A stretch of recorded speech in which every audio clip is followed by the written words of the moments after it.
Hi, Bunny. Say hi, Daisy. Say hi. Hey, you guys. Welcome to the Interior Design Business College, formerly known as the Wild Designs Business School. I'm Yannette LeBrun, interior designer, owner of Wild Designs Interiors, and today I have some updates for you. Besides our name change, our new community, the Interior Design Business College community, it's a free Facebook group that I welcome you all to join, and you will find the link below. So if you are a student, a person interested in starting an interior design business, or you're an interior designer needing support on your journey, feel free to join us and we can support one another and grow together in our interior design businesses. Our change in name from the Wild Designs Business School to the Interior Design Business College. So that was prompted mainly because of the growth that we've been seeing with the support that you've been giving us, which has been amazing with our coaching services and digital products also. So we wanted to make a distinction from the interior design services and with the coaching services. So it's no longer the Wild Designs Business School, but the Interior Design Business College moving forward. So for today's video, I wanted to talk about how to build a recession-proof interior design business, because especially now, there's been talks about recession, and some say that we are already in a recession, but with inflation and a lot of challenges that some designers are facing right now with their business and other businesses as well, I thought that it would be an amazing video to do to talk about some tips to navigate tough economic times and a recession with a business like our interior design business.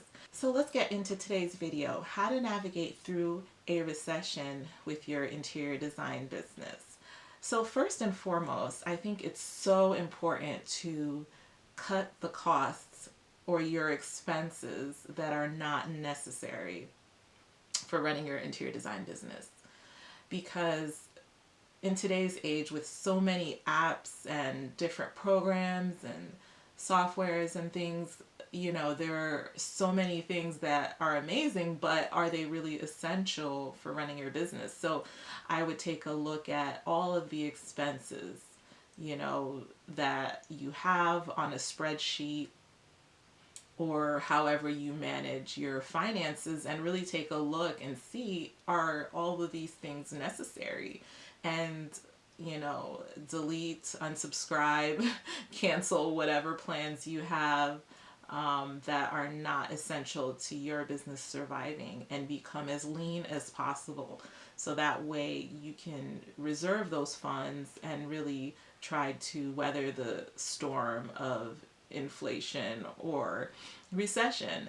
And so that would be, I think, my number one tip when it comes to trying to navigate through an economic downturn. The rest of these tips aren't in any particular order, but this one I think is the number one. So from there, I would also take a look at with the subscriptions, I mentioned that, but also if you're leasing an office, for instance, like you have to take a look and see, okay, is it really necessary to have an office? You know, is it better to take my business back home and work from my house?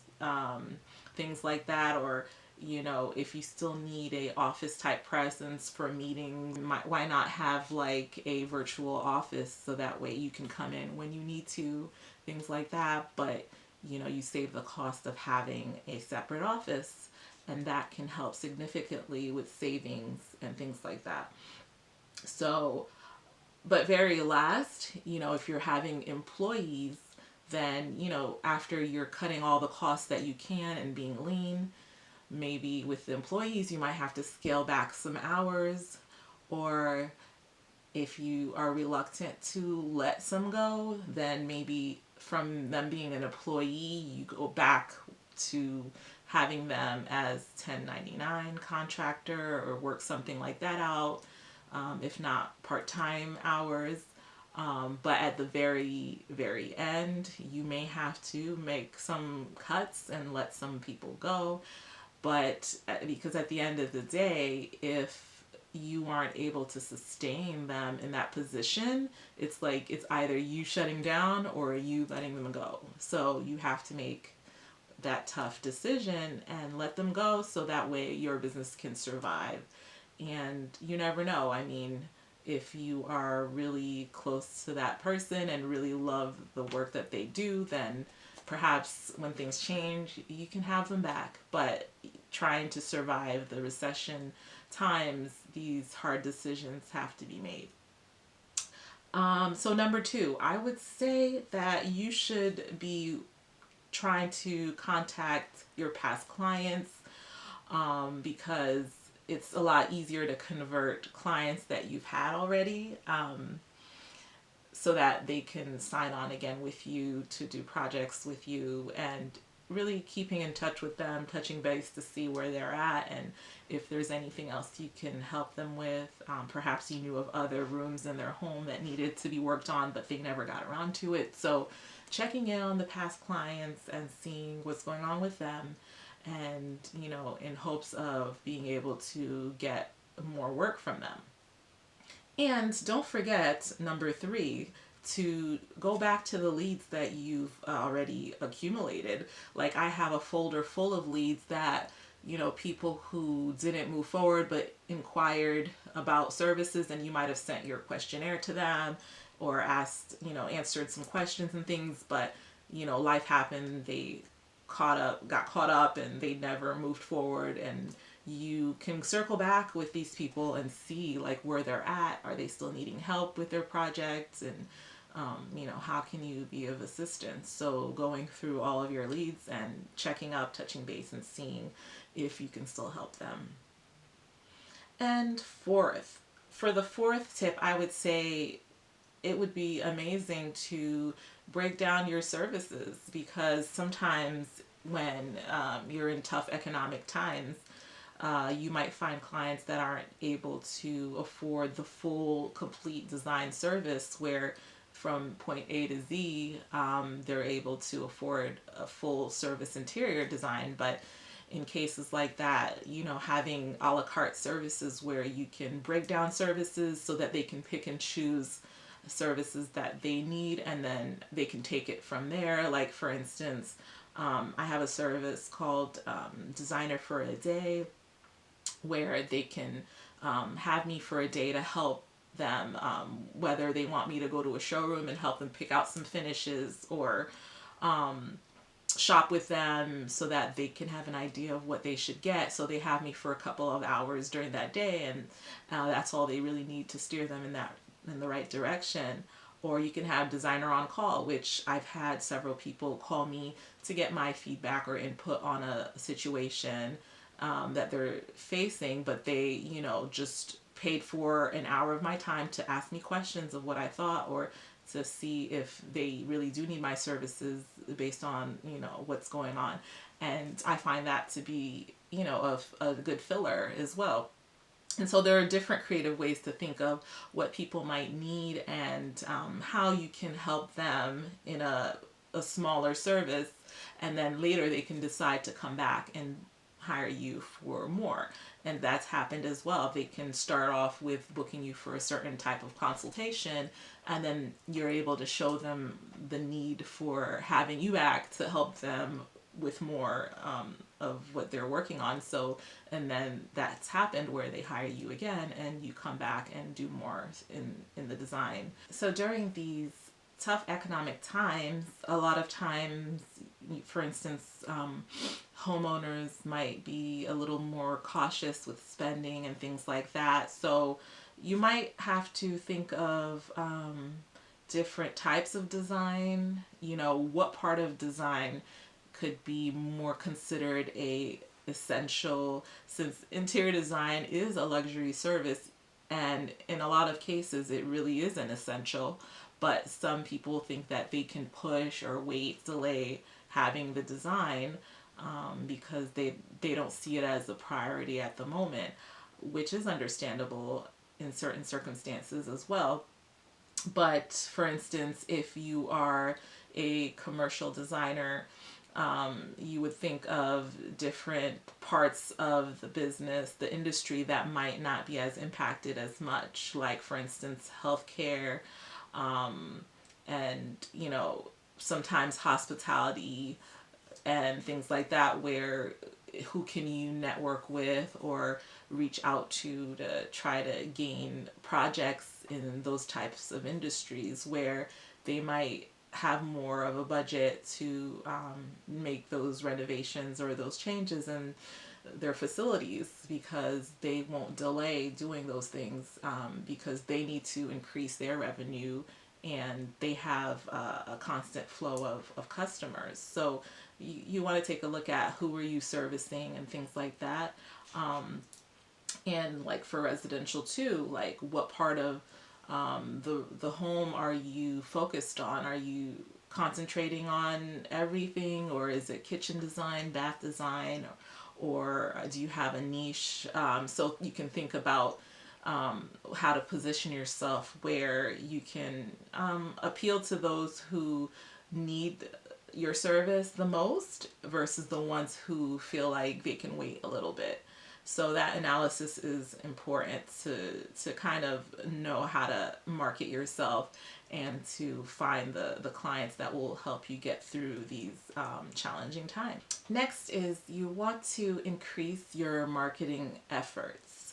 So it might feel a bit challenging if, it's business is getting slower, but you need to market more. But now would be the time to do it even more aggressively, because you might not be able to rely strictly on referrals and things like that. So it's important to put yourself out there a little bit more, and taking advantage more of your social media and posting more often, and ads, and getting the help that you need so that you can be efficient at doing ads. And even the Google My Business, which is free, and the majority of my clients actually have come from that, from the local clients in the Google My Business listing.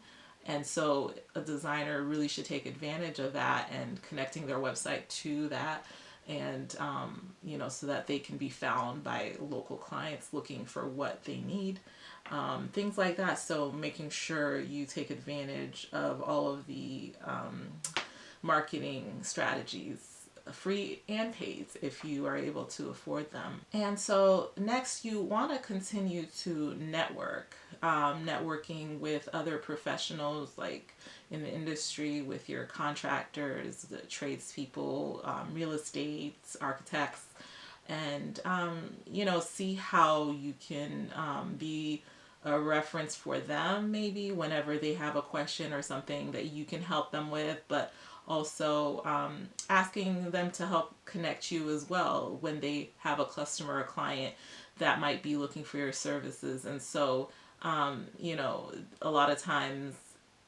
through their network, you're able to make connections and find new opportunities. So I would encourage you to do that as well. And next, I would recommend that you connect with your fellow interior designers.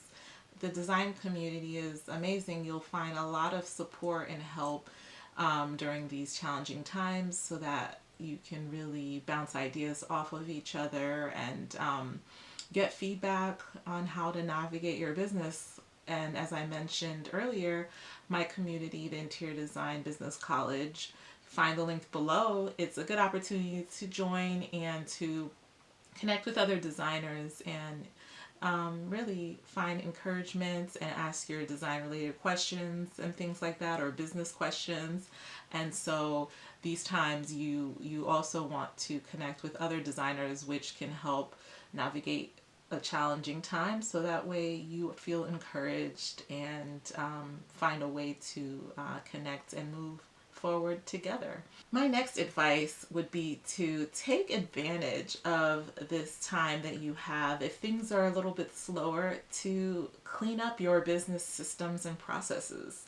A lot of times when we're so busy, we are thinking of all the things that we'd like to improve, but we don't really have the time to. But when things are a little bit slower would be the perfect opportunity to, if it's a rebrand or if it's setting up different systems that you wanted to set up, because those things can really be time consuming and difficult to do in the midst of a storm of projects. So it would be a good time to take a look at that, and if you're going to switch up your billing systems, or take a look at your processes and see what's working and what's not and how you can improve.